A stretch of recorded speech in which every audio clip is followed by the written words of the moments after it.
This channel does not promote any violent, harmful, or illegal activities. All content provided by this channel is meant for an educational purpose only.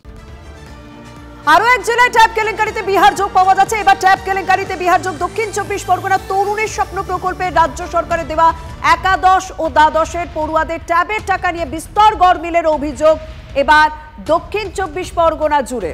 এই জেলা প্রায় 350 পড়ুয়ার ট্যাবের টাকা অন্যের অ্যাকাউন্টে ঢুকেছে বলে জেলা বিদ্যালয় সংসদ সূত্রে জানা গিয়েছে। জেলার প্রায় 35টি স্কুলের পড়ুয়াদের সেক্ষেত্রে একই ঘটনা ঘটেছে বলে অনুমান করা হচ্ছে। এই তালিকায় প্রত্যন্ত সাগর এলাকা রয়েছে। গোসাবা, কুলতলি থেকে শহরতলি, সোনারপুর, বারুইপুর, বজবজ ও মহেশতলার একাধিক স্কুলের নাম রয়েছে। সাগর থানায় অভিযোগ দায়ের হয়েছে ইতিমধ্যে। বিহারের অ্যাকাউন্টে টাকা ঢুকেছে সন্দেহ পুলিশের। মানে যে অ্যাকাউন্টে টাকা ঢুকেছে সেই অ্যাকাউন্ট নাম্বারগুলো প্রধানত আমাদের হচ্ছে আমাদের জেলাতে কিংবা আমাদের রাজ্যে কোনোটাতেই এক্সিস্ট করে না। তা অন্য রাজ্যের যোগ আমরা পাচ্ছি, সেখানে ওই অ্যাকাউন্ট নাম্বারগুলো অন্য রাজ্যের দেখাচ্ছে। যেমন কিছু কিছু আছে কিষানগঞ্জ লেখা আছে। আইএফসি কোড যেগুলো দেওয়া আছে সেগুলো আমাদের এখানে আশেপাশে কোনো ব্যাংকের আইএফসি কোড না। শুনলাম যে ম্যাম বলেছেন, হেড ম্যাম, যে স্কুলের ওই টাকাটি অন্য কারোর অ্যাকাউন্টে চলে গিয়েছে। তো আরো বাকিরা আমাদের যারা বন্ধু আছে 12 জন ট্যাবের টাকাটি পায়নি এবং বাকিরা সবাই পেয়েছে। তাহলে কি আমরা ওই টাকাটি পাবো না? আমার বাবা খুব গরিব, ঠিক আছে, তাই আমার বাবার ফোনে টাকা বা কিনে দেওয়ার সামর্থ্য আমার নেই, ঠিক আছে, আমার বাবার। তাই আমিও চাইছি আমি যেন খুব তাড়াতাড়ি টাকাটা পেয়ে যাই আর ফোনটা কিনে নিজের শিক্ষা বা আমি যেটা করতে চাই সেই দিকে যেন এগোতে পারি। আমাদের যেমন এখন খুব অসুবিধা হচ্ছে, অনলাইনে ক্লাস করতে পারছি না আমরা, কারণ কি আমাদের ট্যাব নেই। এবার অন্যরা আছে তারা হচ্ছে যে অনলাইন ক্লাস করছে, অনলাইনে সবকিছু জানতে পারছে, আমাদেরও তো সেটা জানার অধিকার আছে না। আইএফএসসি কোড ওনাদের দেখালেও অ্যাকচুয়াল অ্যাকাউন্ট যেখানে টাকা রং ক্রেডিট হয়েছে সেটা আসলে বিহারের ভগবানপুরের কোনো একটি শাখা। আর কিছু আমাদের এখানে আছে অন্য অ্যাকাউন্টে ক্রেডিট হয়েছে, আমাদের রাজ্যে সেগুলো আছে। খুঁজতে খুঁজতে গিয়ে মিলিয়ে দেখি একটু, আবার একটু, তখন দেখা গেলো যে অ্যাকাউন্ট নাম্বারগুলো পুরো চেঞ্জ হয়ে গেছে। 31 জনের ক্ষেত্রে এটা হয়েছে? হ্যাঁ, 31 জনের ক্ষেত্রে। চিন্তার তো ব্যাপারই, স্টুডেন্টের মোবাইল কেনার টাকা, সরকারি টাকা, এটা এইভাবে যদি তছনছ হয় তার অবশ্যই তদন্ত হওয়া উচিত এবং দোষীদের শাস্তি হওয়া উচিত। তদন্ত তারা সেভাবে করেনি। তদন্ত যদি সঠিকভাবে হয়, এই এখন যেটা বলা হচ্ছে যে জামতারা সাইবার হ্যাকার্সরাই এই কাজ করেছে, তাহলে পরে কেন প্রধান শিক্ষক শিক্ষিকাকে দায়ী করা হচ্ছে? আমাদের কাজ ছিল আপলোডিংয়ের। আপনার যদি পোর্টাল সেফ না থাকে তার দায় প্রধান শিক্ষক শিক্ষিকা নেবেন কেন? দক্ষিণ 24 পরগনা জেলার 35টি স্কুলের একাদশ এবং দ্বাদশ শ্রেণীর প্রায় 350 পড়ুয়ার ট্যাবের টাকা চলে গিয়েছে অন্য অ্যাকাউন্টে। একই রকমভাবে আমি এই মুহূর্তে দাঁড়িয়ে রয়েছি কুলপির মদনমোহনপুর আরসিএস বিদ্যামন্দির স্কুলে। এই স্কুল কর্তৃপক্ষের পক্ষ থেকে 43 জন 11 এবং 12-এর পড়ুয়ার ট্যাবের আবেদন জানানো হয়েছিল, কিন্তু টাকা আসার পর স্কুল কর্তৃপক্ষ জানতে পারেন প্রায় 15 জন পড়ুয়ার টাকা তাদের অ্যাকাউন্টে আসেনি। সেই টাকা চলে গিয়েছে বিহারের কিষানগঞ্জ এলাকায়। ব্যাংকের মাধ্যমে সেই তথ্য জানতে পারার পর স্কুল কর্তৃপক্ষ দ্বারস্থ হয়েছে কুলপি থানার।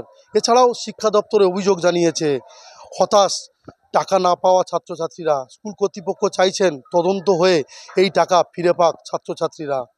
কুলপি থেকে ক্যামেরায় সৌভিকের সঙ্গে শুভেন্দু হালদার, TV9 বাংলা। কয়েকদিন আগে আপনাদের খবর দেখিয়েছিলাম না, শিয়ালদা স্টেশনের কাছে অস্ত্র উদ্ধার হয়েছে।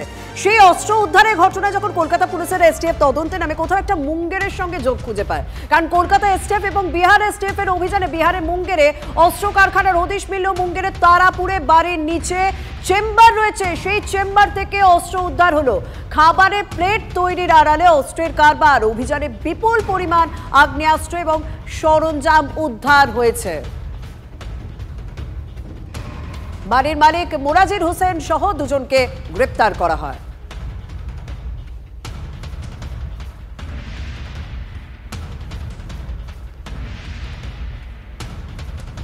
কয়েকদিন আগে আপনাদেরকে দেখিয়েছিলাম যে শিয়ালদার কাছ থেকে অস্ত্র উদ্ধার হয়েছে এবং তারপরে এই ঘটনা তদন্তে নামে পুলিশ।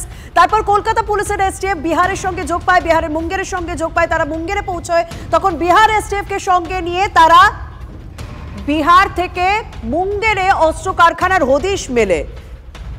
সেখানেই দেখতে পাচ্ছেন প্রচুর পরিমাণে অস্ত্র উদ্ধার হয়েছে, কারণ সেখানে প্লেটের কারখানা ছিল। প্লেটের কারখানার আড়ালে এভাবে অস্ত্রের কারবার চালাতো। এই নিয়ে আমরা প্রাক্তন পুলিশ কর্তা অরিন্দম আচার্যের সঙ্গে কথা বলেছিলাম, তিনি কি বলছেন শোনা যাক। প্রশ্ন হচ্ছে এই যে ধরছে, আপনি দেখবেন তাদের এই যে আপনি শিয়ালদা যে ধরছেন, আপনি দেখুন তো তার আগে তাকে অ্যারেস্ট করা হয়েছে, তার আগে তাকে দুটো কেসে ধরা হয়েছিল, রিলিজ ফর্ম জেল কোর্টে আবার শুরু করে দিচ্ছে। অতএব এই ক্ষেত্রে আমার মনে হচ্ছে শুধু পুলিশকে কিন্তু দায়ী করলে হবে না, এই ক্ষেত্রে কিন্তু জুডিশিয়ালির একটা সিদ্ধান্ত নিতে হবে যে জুডিশিয়াল ডিপার্টমেন্ট আমূল পরিবর্তন করতে হবে, যে কনভিকশন না করানো পর্যন্ত ওই 30 দিন 25 দিন পরে জামিন ট্রায়াল শুরু হবে, তাহলে কিন্তু এটাকে আজকে প্রিভেন্ট করা খুব মুশকিল আছে। ভাটপাড়ায় গতকাল চায়ের দোকানে ঢুকে একেবারে শুট আউটের ঘটনা। এবার কোচবিহারের বক্সিরহাটে শুট আউটের ঘটনা। তৃণমূল নেতার আস্তানায় ঢুকে গুলি। বক্সিরহাট থানার মহিষকুচি 1 নম্বর গ্রাম পঞ্চায়েতে তৃণমূলের অঞ্চল চেয়ারম্যানের আস্তানায় ঢুকে গুলি চালানো হয় বলে অভিযোগ। গুলি লক্ষ্যভ্রষ্ট হওয়ায় অল্পের জন্য রক্ষা পেলেন তৃণমূল নেতার এক আত্মীয়। ঘটনাস্থল থেকে গুলির খোল উদ্ধার করেছে পুলিশ। বিজেপি আশ্রিত দুষ্কৃতীরা হামলা চালিয়েছে অভিযোগ তৃণমূলের।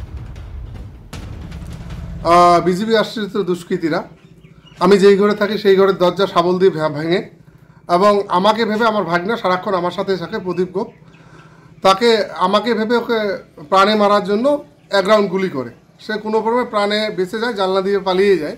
এবার ওদের একটাই শখ যে এবার সাংগঠনিক দিক থেকে হ্যারাসমেন্ট না করতে পেরে আমাকে যাতে ভয় দেখিয়ে এখানে সংগঠনকে আটকানো যায়, এটাই ওদের পরিকল্পনা।